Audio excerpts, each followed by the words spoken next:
Good evening, everyone. Welcome to Mountain Lake Files. Tonight's topic is a rather disturbing one. The type is a Reaper evil spirit. Its traits: invisible, shape-shifting, withered, humanoid. Its culture origin is Native American Cherokee. Some say that where Bigfoot, Sasquatch are, this shapeshifter is also. Others say that this shapeshifter shapeshifts into a Bigfoot Sasquatch. Of all the Cherokee witches, the most dreaded is the Raven Mocker, the one that robs the dying man of life. There are either sex, and there is no sure way to know one. Though they usually look withered and old, because they have added so many lives to their own. At night, when someone is sick or dying in the settlement, the Raven Mocker goes to the place to take the life.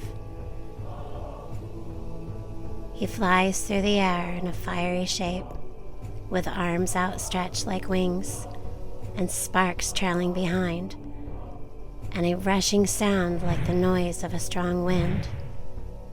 Every little while, as he flies, he makes a cry like a crow, like a raven when it dives. In the air, not like the common raven cry. And those who hear are afraid, because they know that some man's life will soon go out. When the Raven Mocker comes to the house, he finds others of his kind waiting there. And unless there is a doctor on guard who knows how to drive them away, they go inside, all invisible, and frighten and torment the sick man until they kill him. Sometimes to do this, they even lift him from the bed and throw him on the floor. But his friends who are with him think he is only struggling for breath. After the witches kill him, they take out his heart and eat it, and so add to their own lives as many days or years as they have taken from his. No one in the room can see them, and there is no seer where they take out the heart, but yet there is no heart left in the body. The following is told on the reservation as an actual happening. A young man had been out on a hunting trip and was on his way home when night came on. While he was still a long distance from the settlement, he knew of a house not far off the trail where an old man and his wife lived. So he turned in that direction to look for a place to sleep until morning. When he got to the house, there was nobody in it. He looked into the home and found no one was there either. He thought maybe they had gone after water, so he stretched himself out in the farther corner to sleep.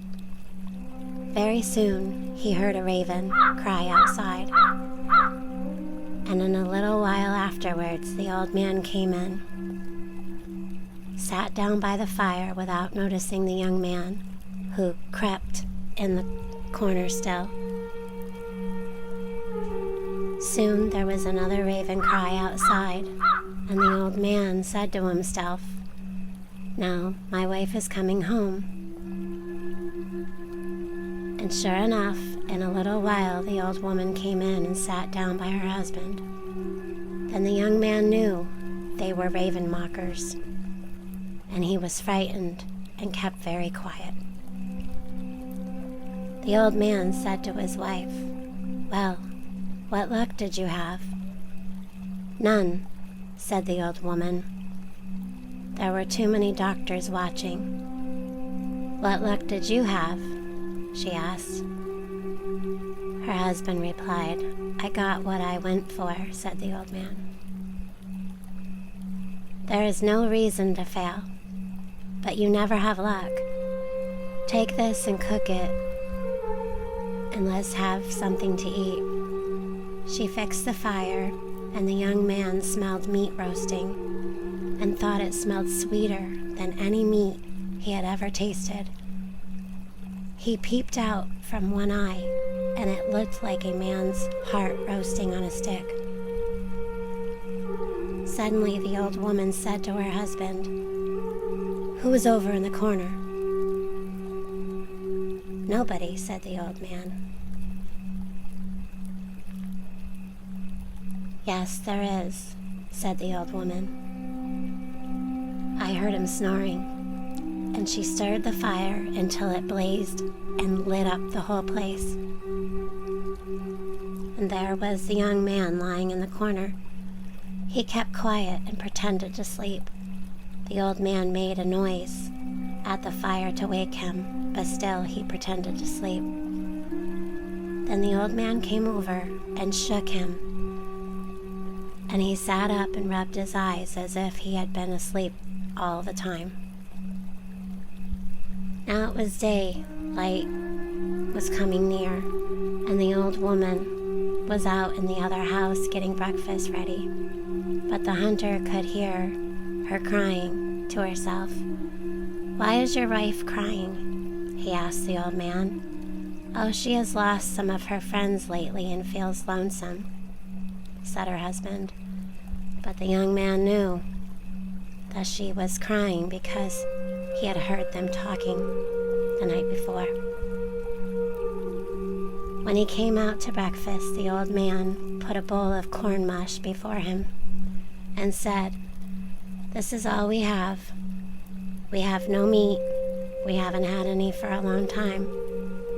After breakfast, the young man started again. But when he had gone a little way, the old man ran after him with a fine piece of beadwork and gave it to him, saying, "Take this, and don't tell anybody what you heard last night, because my wife and I are always quarreling that way." The young man took the piece, but when he came to the first creek, he threw it in the water and then went on to the settlement.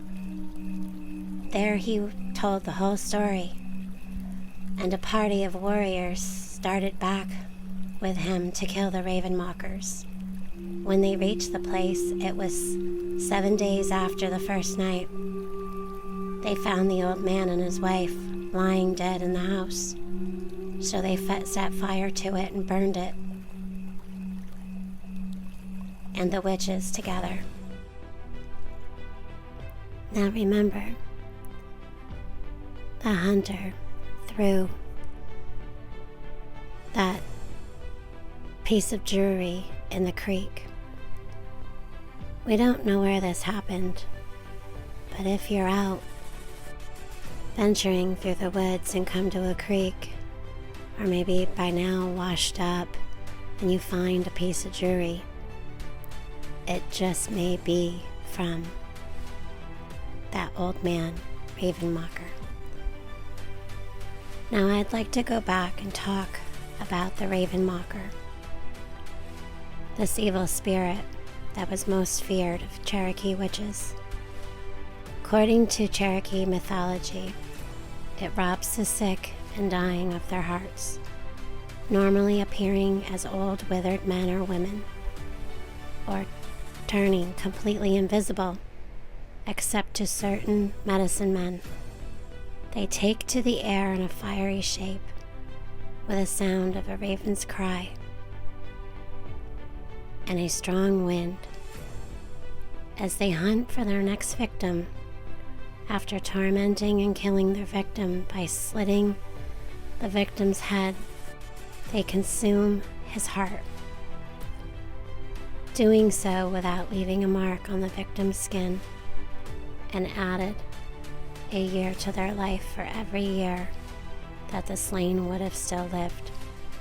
The sound of the raven mocker means that someone in the area will die soon. Raven mockers are normally invisible when feeding, but those with strong medicine can not only spot them, but cause them to die within 7 days. Medicine men will sometimes stand guard over the dying to prevent raven mockers from stealing the heart of the afflicted. Raven mockers are feared, invaded by other witches of Cherokee folklore, and their bodies may be abused by said witches after death. Have you ever heard of the raven mocker? And if so, have you heard the stories? I'd like to hear what your thoughts are, so let me know in the comment section, or you're always welcome to drop me an email. It's on screen, and also in my About section and in the description of this video. This certainly was a disturbing story. Y'all have a great night. Sleep well if you can. And if you hear the sound of a raven, it just might be a raven knocker.